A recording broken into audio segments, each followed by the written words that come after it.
Assalamu alaikum. Peace be upon you. Today we are going to read a story about fasting in the month of Ramadan. It's called Zaki's Ramadan Fast. The author is Ann P. El-Muslimani and the illustrator is Erica L. Butler. And our special guest today is Pika, who will be listening to our story with us.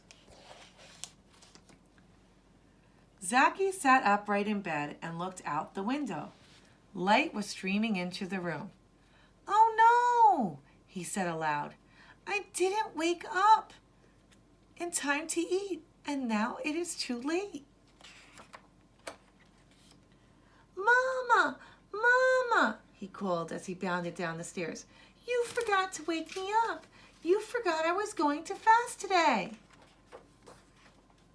Mama was in the kitchen cooking the early morning meal, suhoor. She laughed as she hugged him. "Zaki, how could I forget? The light you see is the bright full moon. It is still early. You didn't miss suhoor, and you will have a whole day to fast." Zaki helped his father carry the food to the table, while Mama finished slicing the cheese. "Wake Sarah, please," his mother said. "We are ready to eat." "Eat well," said Baba when they were all seated, "and drink plenty of juice. It will be a long day." Zaki wriggled with excitement. Today would be the day that he would fast from dawn to sunset. Insha'Allah, God willing.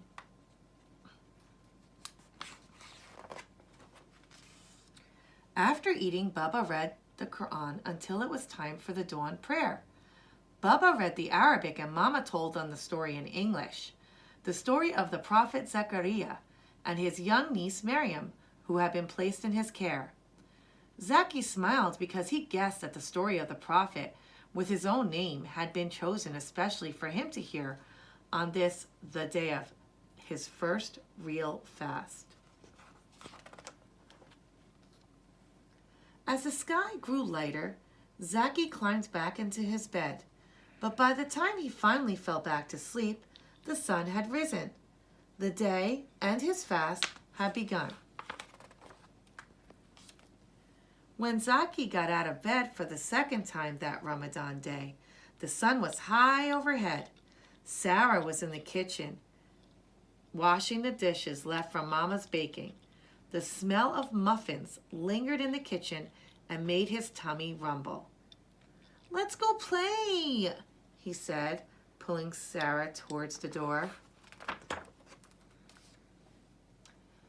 "I won't think about food anymore," Zaki said to himself, "and I won't play with William because we always fight."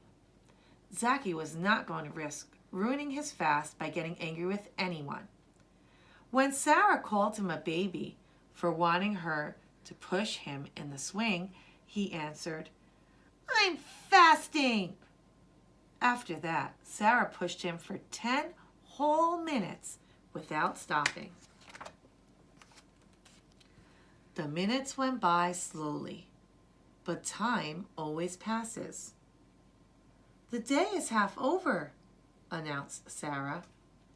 And then 4 more hours, 2.5 more hours, 1 more hour. And then it happened. Zaki walked into the kitchen and saw the muffins. They were nearly perfect in size and shape, and his mouth watered to look at them.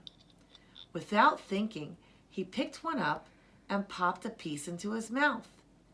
He chewed slowly, savoring every bit of the tasty treat. It wasn't until he filled the glass with water to wash down the last of it that he remembered the fast. Mama had been resting on the couch.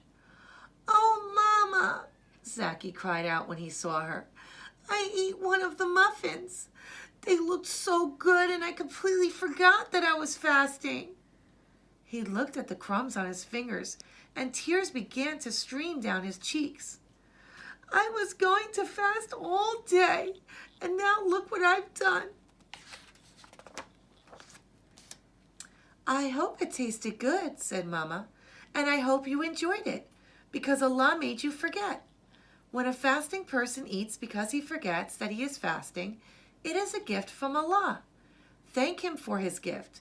You haven't broken your fast. Now look, she said, pointing to the kitchen clock. There are only a few minutes left. Just time for you to wash your hands and for me to heat up the soup and get the food on the table. You did it, Zaki. You made it. How proud we are, said Baba, hoisting him to his shoulders. It wasn't hard, said Zaki. Maybe I'll do it again tomorrow. Insha'Allah. The end. Thank you for joining Pika and myself for this story in Ramadan.